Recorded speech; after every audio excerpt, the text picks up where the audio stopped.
तो हेलो नमस्कार फ्रेंड, कैसे हैं आप लोग। उम्मीद है बहुत अच्छे होंगे और पढ़ाई लिखाई भी अच्छे से कर रहे होंगे। थंबनेल को देखकर आप लोग समझ गए होंगे कि आज हम जिस विषय पर बात करने वाले हैं वो है परिमेयीकरण, अर्थात इस तरह के करणी वाले अर्थात वर्गमूल वाले सवाल के परिमेयीकरण हम किस तरह से करेंगे, इस विषय पे हम बात करेंगे। और मैं आप लोगों को कुछ सवाल लेकर इसको आसानी से समझाने का प्रयास करूंगा। अगर आप लोगों को वीडियो अच्छा लगे प्लीज़ वीडियो को लाइक जरूर कीजिएगा। और आप लोगों को और क्या चाहिए, अगर आप कुछ नया जानना चाहते हैं, किसी और टॉपिक पे आप वीडियो चाहते हैं तो आप मुझे कमेंट कर दें नीचे, मैं उस पर ज़रूर वीडियो बनाऊंगा।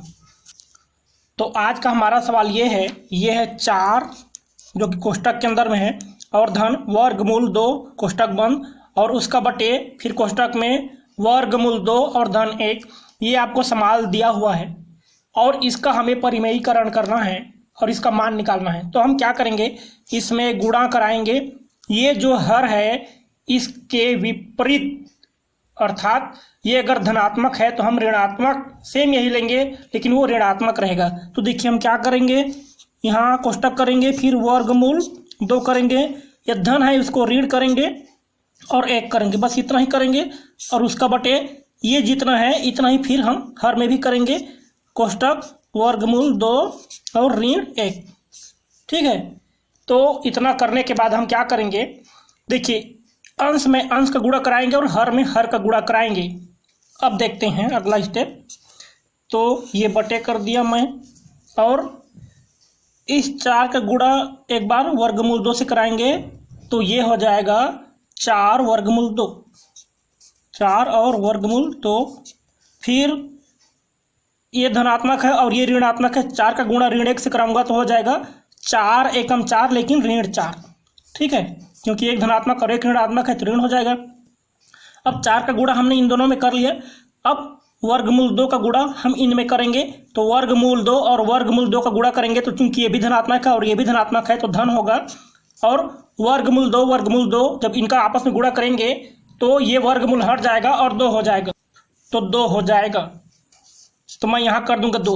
अब देखिए आप कहेंगे कि ये वर्गमूल 2 और ये वर्गमूल 2 है, इनका गुणा कराने पर आखिर 2 कैसे हुआ। तो देखिए वर्गमूल 2 और वर्गमूल 2 दोनों का गुणा कराएंगे तो 2 दूना 4 वर्गमूल में होगा। ठीक है, वर्गमूल 4, और 4 का अगर वर्गमूल निकाला जाए तो 2 बाहर आएगा ना, तो इस तरह से हो जाता है 2।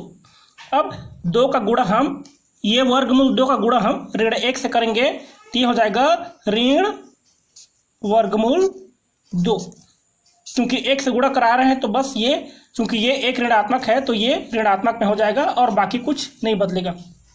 अब देखिए नीचे क्या होगा, तो देखिए ये एक धनात्मक है और ये ऋणात्मक है, तो ये a धन b और a ऋण b सूत्र आप जानते होंगे।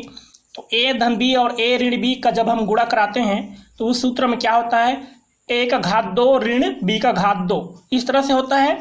तो a का घात 2 मतलब ये वर्गमूल 2 है, इसका घात 2 करेंगे मतलब वर्गमूल 2 और पूरे का घात 2। तो घात 2 मतलब उसका 2 बार गुणा, तो वर्गमूल 2 का गुणा वर्गमूल 2 से कराएंगे तो 2 दूना 4 हो जाता है। तो इस तरह से वर्गमूल 4 होगा, और वर्गमूल 4 है तो उसका वर्गमूल निकालने पर जैसे यहाँ पे 2 आया उसी तरह से यहाँ भी 2 आएगा। तो हमने 2 कर दिया। यहाँ पे b का स्क्वायर करेंगे तो क्या होगा, तो b की जगह में है 1। ठीक है, तो a का स्क्वायर करेंगे तो 1 ही होगा, लेकिन बीच में चूंकि a का स्क्वायर ऋण b का स्क्वायर रहता है इसलिए हम यहाँ पे ऋण चिन्ह ही लगाएंगे, तो इस तरह से हो जाएगा। अब इसका देखिए अगला स्टेप क्या होगा, 4 वर्गमूल 2 4 वर्गमूल 2 और ऋण 4 और ये धन 2, तो इनका मिला के हो जाएगा ऋण 2 और ये हो जाएगा ऋण वर्गमूल 2, और उसका बटे हो जाएगा 2 में से 1 घट के 1 बचेगा। ठीक है, अभी इतना करते हैं। नीचे में 1 करने की जरूरत नहीं थी, लेकिन मैं आप लोगों को हर स्टेप को बताने का प्रयास कर रहा हूं इसलिए ये 1 करना जरूरी हो गया। अब अगला स्टेप देखते हैं क्या होगा। अब देखिएगा ये वाला 4 वर्गमूल 2 ये धनात्मक है और यहाँ ऋण वर्गमूल 2 तो ये ऋणात्मक है। तो देखिए ये वाला वर्गमूल 2 बाहर में 4 है तो 4 वर्गमूल 2, और ये इसके बाहर में कुछ नहीं है तो 1 वर्गमूल 2 आप ऐसे समझ लीजिए। तो 4 वर्गमूल 2 धनात्मक में और 1 वर्गमूल 2 ऋणात्मक में, तो 4 में से 1 घट जाएगा तो 3 वर्गमूल 2 बचेगा। समझ में आ गया होगा। 3 वर्गमूल 2, और ये वाला ऋण 2, तो हम यहाँ पे ऋण 2 लगा लेते हैं। और देखिए यहाँ पे हर में 1 था, तो हर में 1 रखने की आवश्यकता नहीं होती है, इसलिए क्या हो गया, यहाँ पे हर का 1 समाप्त हो गया। तो कितना बचा, 3 वर्गमूल 2 और ऋण 2, 3 तो 3 ही रहेगा, 3 का 3, और ये वर्गमूल 2 के साथ में 3 का गुणा है, तो हम क्या करेंगे, यहाँ पे गुणा करा लेंगे और वर्गमूल 2 का हम मान रख देंगे। तो वर्गमूल 2 का मान होता है, आप लोग जानते होंगे, 1.414, ठीक है, 1.414, दशमलव के बाद 3 अंक ले लेंगे, इतना काफी होता है। और फिर ऋण 2, ये वाला ऋण 2।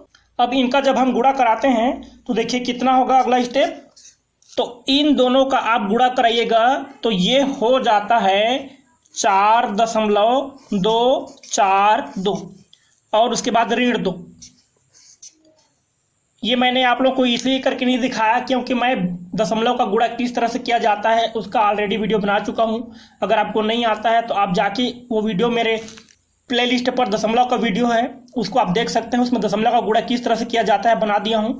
और ये देखिए अब क्या करेंगे, अब 4.242 में से हम 2 को घटा देंगे, तो देखिए इसमें दशमलव नहीं है तो दशमलव यहाँ पे मानेंगे, और उसके बाद हम जितना चाहे इतना इधर शून्य लगा सकते हैं। तो इसको घटाने पर क्या होगा, 4 में से ये 2 घट जाएगा, तो ये हो जाएगा 2.242, तो ये हो गया आपका 2.242, और यही आप लोगों का क्या हो गया, इस सवाल का उत्तर हो गया।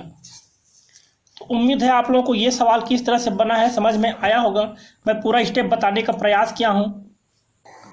तो फ्रेंड, ये है हम लोग का आज का दूसरा सवाल। इसमें है 1 बटे कोष्टक में वर्गमूल 5 धन वर्गमूल 3। अब इसका परिमेयीकरण करना है और इसका पूरे का मान निकालना है। तो देखिए कितना होगा, हम क्या करेंगे, इसी में गुणा करा देंगे। किसका गुणा कराएंगे, तो ये जो है इसी के ऋणात्मक का अंश और हर दोनों में, मतलब ये हो जाएगा कोष्टक के अंदर वर्गमूल 5 और ऋण वर्गमूल 3 कोष्टक बंद, और इसके हर में भी इसी का गुणा कराना है, मतलब वर्ग कोष्टक में वर्गमूल 5 और ऋण फिर अगला वर्गमूल 3 और कोष्टक बंद।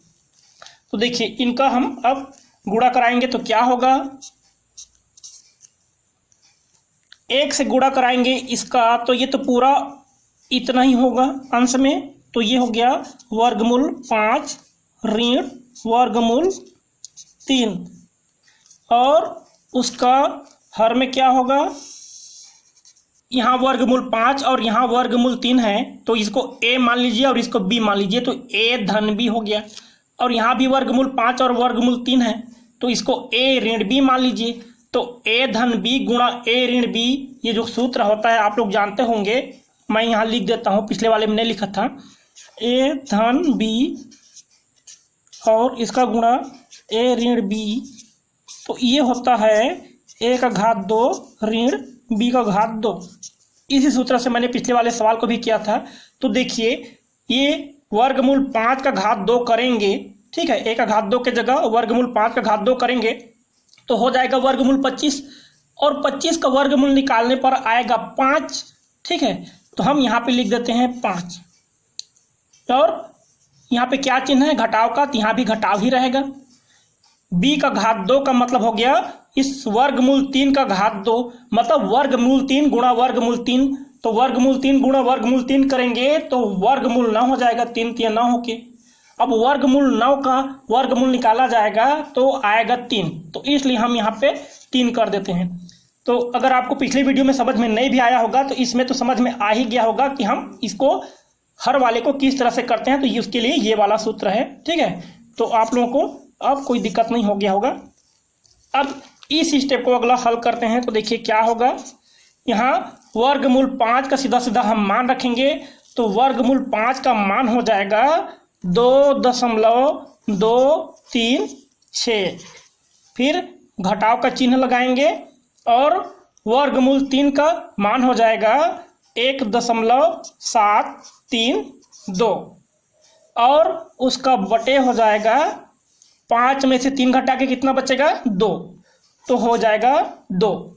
अब देखिए इसको करने पर क्या होगा, 2.236 में से 1.732 को घटाने पर कितना बचेगा फ्रेंड्स, ये बचता है 0.504। मैं आप लोगों को इसलिए नहीं बता रहा हूँ क्योंकि मैं दशमलव का जोड़ घटा गुणा भाग का ऑलरेडी एक वीडियो बना चुका हूँ और उसका अलग से प्लेलिस्ट भी है। अगर आपने नहीं देखा या आपको नहीं पता तो आप जाकर देख लीजिए और सीख जाइएगा। और अगर आपको आता है तो आप तो ऐसे ही यहाँ से इसको घटा लेंगे तो इतना आ जाएगा 0.504 और उसका बटे 2। अब हमें 0.504 में 2 का भाग करेंगे तो हमारा उत्तर आएगा 0.252। तो यही हमारा क्या होगा, यही हमारा उत्तर होगा फाइनल। तो उम्मीद है आप लोगों को ये वाला सवाल भी किस तरह से करेंगे ये समझ में आ गया होगा।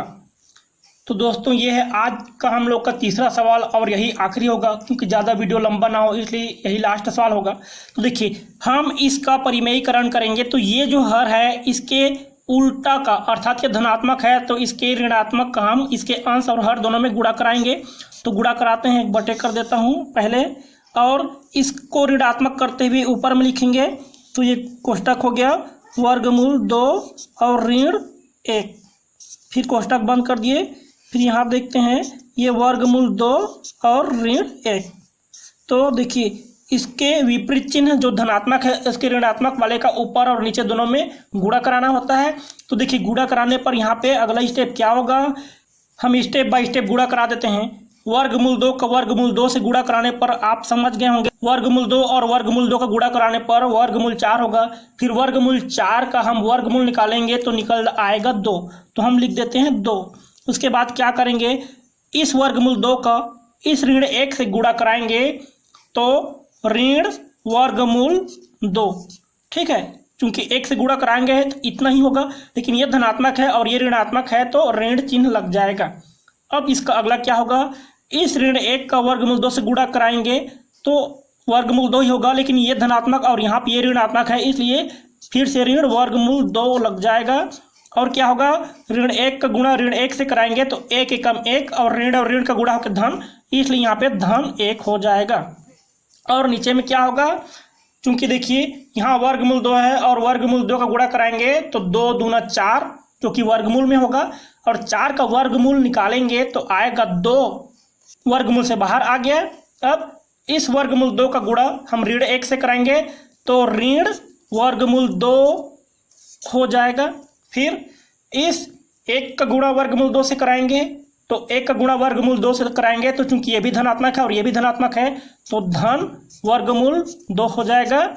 और ये 1 और ये 1 का गुणा कराएंगे तो 1 एकम 1, लेकिन 1 धनात्मक और 1 ऋणात्मक तो क्या होगा, 1 एकम 1 जो है वो ऋणात्मक हो जाएगा क्योंकि 1 धनात्मक और 1 ऋणात्मक है तो धन और ऋण का गुणा होके ऋणात्मक हो जाएगा, इसलिए हर में इतना होगा।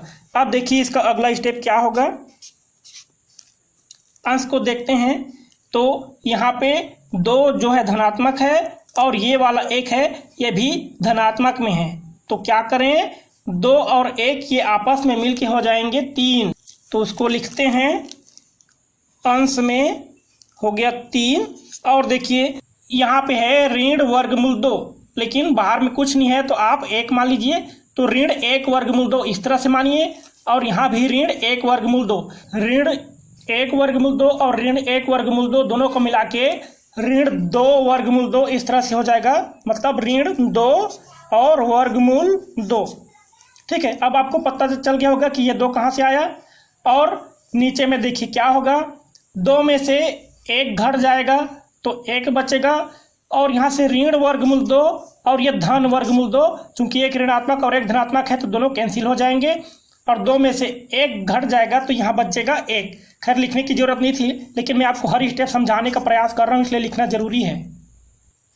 अब क्या करेंगे, देखिए यहाँ पे है 3 और ऋण 2 और इस ऋण 2 के साथ में वर्गमूल 2 का गुणा होगा तो वर्गमूल 2 का हम मान रख देंगे, तो हम उसके लिए करेंगे गुणा और वर्गमूल 2 का मान रखेंगे तो 1.41 4 इतना होगा। और यहाँ बटे 1 करने की आवश्यकता नहीं है। क्यों? क्योंकि नीचे में 1 है हर में, तो उसको करने के लिए कोई ज़रूरत नहीं होता। अभी हम 3 को यहाँ छोड़ेंगे और बोर्ड मास के नियम के हिसाब से पहले गुणा कराएंगे। तो क्या हो जाएगा? ये हो जाएगा 3 और ऋण इसका दुगना हो जाएगा, मतलब 2.828 इतना हो जाएगा। तो 3 में से 2.828 को हम घटा देंगे तो देखिए इसमें अब क्या बचेगा? 0.172। मैंने ऑलरेडी इसको पहले घटा लिया, ठीक है, उसके बाद बता रहा हूँ। तो आपको समझ में आ गया होगा कि ये कैसे बना। और अगर वीडियो अच्छा लगा हो तो प्लीज़ वीडियो को लाइक और चैनल को सब्सक्राइब कर दीजिएगा। दोस्तों के साथ शेयर करना मत भूलिएगा। और आपको और क्या चाहिए वो मुझे कमेंट करके बताइए, ताकि मैं आपके लिए आने वाली वीडियो में उस टॉपिक पर वीडियो बना सकूं। तो अभी के लिए बस इतना ही दोस्तों, धन्यवाद।